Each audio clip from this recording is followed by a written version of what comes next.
Thanks, Gib, and thanks everyone for being here on this call. It's great to see some familiar faces and some new ones as well. For those of you who don't know me, my name's Alex. I lead the North American office of a boutique firm that has been a close collaborator of Gibbs over the last few years. Because we specialize exclusively in corporate sustainability strategy and reporting, materiality is a major focus for us. And many companies, some of which are on this call, really rely on us to keep them ahead. So we want to make sure that we're always keeping up to speed with this stuff. And I'm excited to share you some of our most recent thinking here. I liken it to that story many of us might read our kids. We're going on a bear hunt. We can't go over it. We can't go under it. We have to go through it. So you'll have to bear with us, but you'll join me on this journey through the weeds of materiality so that we can get to the other side, to hopefully some clarity. And in order to do so, I'm going to take us through three sort of main points. How sustainability ended up defining materiality as a strategy question. Why double materiality should just be considered good strategic planning. And then how you can streamline your requirements and cost while reducing risk by putting materiality back in its place. So to get started, if I tell 3 people I want a car for my birthday, I might get a different variety of things, but everyone would agree that things on this screen are cars. I am very unlikely to get a truck, and I definitely wouldn't get a boat. Now, importantly, if someone did get me a truck or a boat, there would be a general consensus that that trucks and boats are not cars. If I wanted a materiality assessment for my birthday, which is something as nerdy as I am would probably want, if I asked 3 people to define what's financially material for my business, I might very well get 3 very different answers. So how did material come to mean so many different things to us? Harking back to the long days before sustainability reporting, material was largely a product of information. It was an attribute attributed to information that would affect the decisions of investors in the case of financial reporting. If some event occurred during the year, then it was material enough to report on about its performance.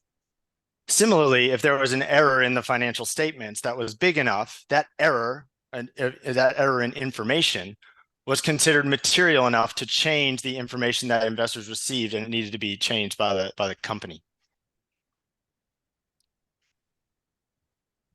GRI came on the scene in the 2000s and did quite a lot to enhance corporate accountability. And in doing so, it sought to create a regime for sustainability reporting that was on a similar footing to financial reporting. Unlike financial reporting, though, where pretty much all companies report on the same financial metrics, GRI needed to account for the fact that sustainability issues varied across companies and industries. So GRI over here on the side, and these are all quotes from the relevant standards back in the day, encouraged the identification of materials topics based on a company's impacts on society and the environment. This started the trend of putting materiality as a strategy test of what's important to the business. GRI itself says identifying and prioritizing material topics helps organizations identify opportunities and anticipate risks.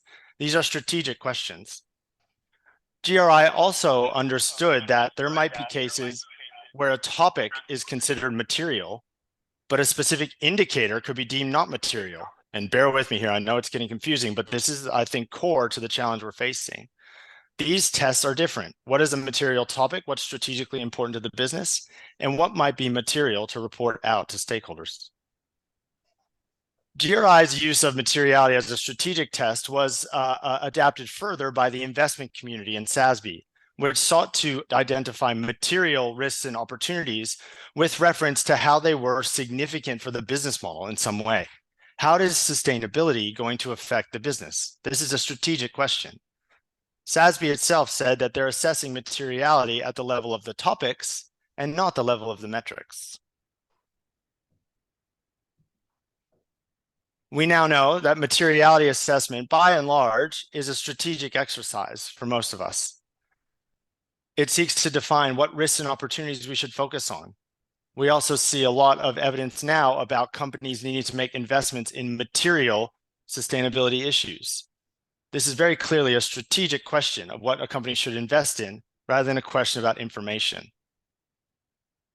We now arrive in 2021-ish when the European Union and others published their position papers on double materiality. The concept of double materiality is that business needs to consider sustainability challenges through the lens of its impacts on society and environment, as well as its risks and opportunities to the business. All this time, however, while we've been running wild and defining materiality in a lot of different ways, and it has been useful, material information has still been steadily guiding our statutory reports. Which leads me to this challenge that we face of, and I've just thrown this in here, old school, to make sure everyone's paying attention, a little bit of a bounce in. Is there something that's not equal to itself? Well, we're actually in a position where when we're trying to talk about what's financially material to the business, sustainability professionals are talking about a strategic question, and a lot of our colleagues and others are talking about what's relevant for the financial statements in particular. The standard setters themselves, as we'll go into, say that this is not the same definition, and yet it's the same exact word. And so while sustainability has been using material in a way that has been very beneficial for us, we're now trying to engage with colleagues and the wider market that have much more decades of practice with material meaning something else. It's like we're thinking of cars and they're thinking of boats. Both a car and a boat will get you from A to B, so there are similarities here, but they are very different things in practice. One of the more challenging things that this is coming across that we are seeing is this concept of single materiality. This idea that a business only needs to focus on those risks and opportunities that create material challenges for the financial statements. All of the standards, as we'll get to, say that when we talk about financial risks and opportunities from a sustainability perspective, we need to be thinking of a wider time horizon than the financial statements, and we need to be thinking about a wider set of resources that the company relies on that might not be recognized as assets or liabilities in the financial statements. We see a lot of talk that single materiality means that companies don't need to report on impacts to investors because it's not material information. We're also seeing some talk that material impacts are totally independent of a business's risks and opportunities. This really threatens to narrow a company's view, as well as narrow its perception of what really is important to investors. I think many of us on this call would know that some of the investors' most sought after metrics relate to impacts, namely your greenhouse gas emissions. But you don't need anecdotes to, sorry. This has also led to a misinterpretation of the standards themselves, where the new ISSB standards are seen as financial only, GRI is seen as impact only, and then of course you have the EU coming over the top and trying to combine the two. But again, you don't need anecdotes from me or others to say that impacts and financial risks and opportunities are connected. Let's dive into the standards themselves. GRI, and this is a quote from GRI, says that material impacts will often have a significant financial impact on an organization. The ISSB standards, the one that are supposedly single materiality and not concerned with impact, straight from the horse's mouth, a company's impacts on stakeholders, society, and the economy and the natural environment give rise to risks and opportunities for the business. So any assessment of risks and opportunities needs to consider impacts in order to be aligned with what the standard is saying. Also note that the ISSB is not using the word material here, and I'll come back to that. Probably the most surprising one for some on the call, some of you might be familiar with is if you really dug into it. The EU, which has enshrined double materiality into law, essentially, says that companies can assume sustainability matters are financially material when they have been assessed to be material from an impact perspective, so material impacts. They're basically saying that anything assessed as an impact, a material impact, should automatically be considered a material risk and opportunity. That leads to the question we pose in the invite to this webinar: is there really a need for this distinction? Or can we just think of this double materiality process as good strategic planning?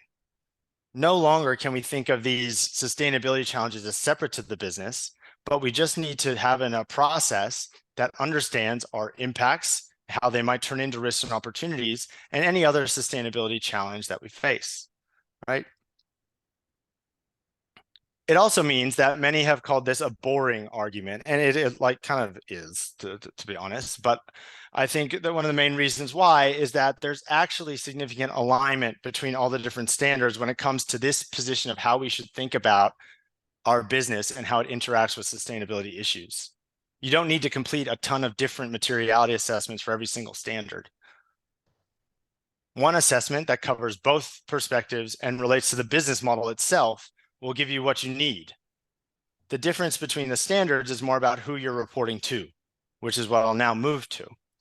But I think, just dialing back a bit here, I think the biggest advance of this double materiality is not necessarily the two lenses, but more that we're now really trying to ground what's important in the business model itself, rather than through surveys or otherwise that seek to understand what's important, but could be sort of swung by the winds of change or political opinion and the like, and are not as grounded in the business model as what the new standards are asking for.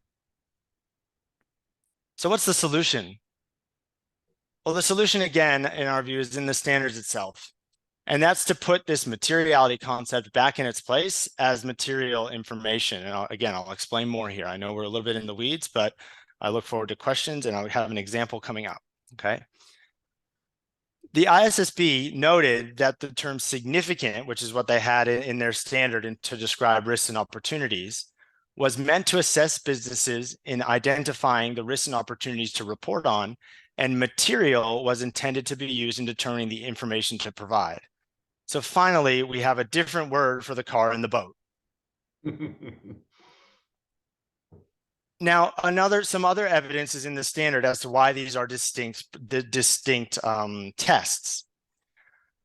The ISSB says that you only need to assess significant risks and opportunities after there's been a significant event or change in circumstances. So we can think of that as a change in the business model of some kind.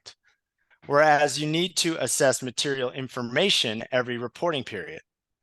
So let's take a manufacturing business. So this manufacturing business has manual labor, and so it could have health and safety impacts on employees. Of course, those impacts are a great example of how an impact might turn into a financial risk for the business. So its assessment of significant risks and opportunities identifies employee health and safety as important to its business model. It identifies material information to disclose to investors, investors in this case, because we're talking about ISSB.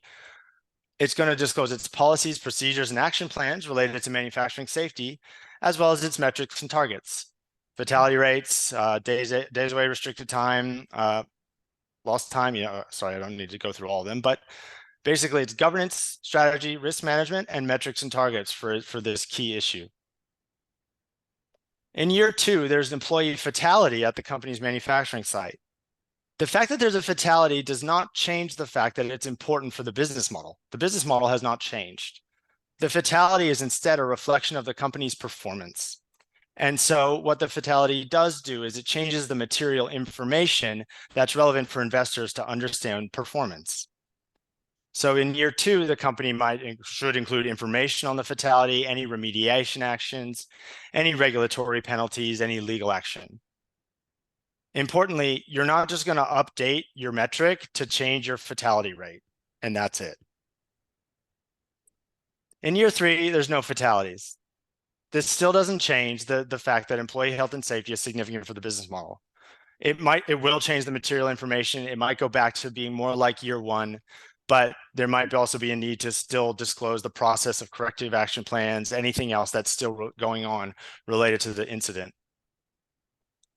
Then let's say in year 4, the business makes a strategic acquisition of a product involving the use of hazardous materials, whereas previously it didn't really involve itself much with hazardous materials. Now, because there's been a significant change in circumstances, there's a need to reassess what's important, what's significant to the business model in terms of risks and opportunities. Hazardous materials is added to the list of significant risks and opportunities for the business. Material information would also change because just like we had to do with health and safety, investors would expect new information on how the company is structuring its governance, strategy, risk management, and metrics and targets to deal with this new sustainability risk. So this is what the ISSB means when it's trying to create a new language. It's really trying to help us all separate the car from the boat, right? It's really, and I will just note that they landed on this terminology of sustainability related risks and opportunities reasonably expected to affect the business's prospects, which doesn't really help, I will say. At least it's not material, but it's a bit of a mouthful. So you consider my use of significant earlier, which was in an exposure draft of theirs, to be maybe a bit of a campaign to reinstall that. But the point is that we're trying to put material back in its place. Not so fast, though, because what's happened in the European Union in their CSRD is they have actually entrenched the use of material as a strategic test in their double materiality assessment process, as well as a test of information. So this is asking for us to define risks or opportunities in terms of what's important for financial performance. This is impacts, of course, on society and the environment. Then once you identify those, and this flowchart is from the standard itself, once you identify your material impacts, risks, or opportunities, you're then supposed to understand the material information, the disclosure requirements and data points that are suitable for stakeholders and for the objective of the disclosure itself. These are two different tests. And unfortunately, because it's cemented in stone, or cemented in the rule at the moment, we should expect the confusion to persist. This confusion is also leading to, again, some kind of boring arguments. We have EFRA, the European chair, saying that companies reporting against the European standards would also align with the ISSB requirements. This makes sense if you're thinking about materiality from this perspective as a strategic test, because the EU requirements essentially encompass the same type of assessment that one might do for the ISSB. But then the ISSB members said this could never be the case, because if double materiality means anything, it means you're reporting to more than one user. And they're definitely down here in this reporting sense of defining the information that a report reader, a stakeholder, would want. And he says if double materiality means anything, it means this, whereas the EU has explicitly defined it as something else. It's a difficult argument. It is very, sometimes we really think it's far simpler than it seems, but unfortunately this confusion will persist simply because of the language. So some of the key takeaways I want to run through here, and then I'm really looking forward to discussion and feedback and thoughts. Because we should expect this confusion to persist, if someone's asking you, if you're talking about materiality, material impact, material information, whatever, I'm sure we're all sick of hearing the word at the moment, please be very clear about which material you're talking about. And if you're getting a materiality assessment done, make sure it covers all of this, because you won't have what you need unless it does. Takeaway 2 is that we might want to stop thinking of what double or single materiality and all this stuff. As I argued, single materiality is a danger. It's a mistaken concept. Instead, we can just think of this double materiality lens of understanding your impacts, understanding your risks and opportunities as good strategic planning. Oh, sorry, previous. And then finally, let's find these similarities between the standards and streamline our requirements, streamline our cost, and also reduce our risk by putting this materiality concept back in its place. And what that means is doing one strategic assessment of how sustainability intersects with your business model that prepares you for all the standards, and then using the materiality information test to figure out what information you're going to disclose to investors, regulators, as well as other stakeholders in alignment with what you're expected to do. Because unfortunately, for all of the talk about consolidation that's happened, we're only seeing country by country more regulatory reporting and more expectations. But where we can see some consolidation is in the recognition that sustainability is vital for the business model. And one assessment of that reality that good strategic planning can provide the foundation for any of the requirements that you're expected to disclose against. So I try to go through that pretty quickly I know there was a lot in there. I really hope it was useful. Again, thank you for attending. Definitely can follow up. I look forward to questions and comments. I'll hand back to you, Gib.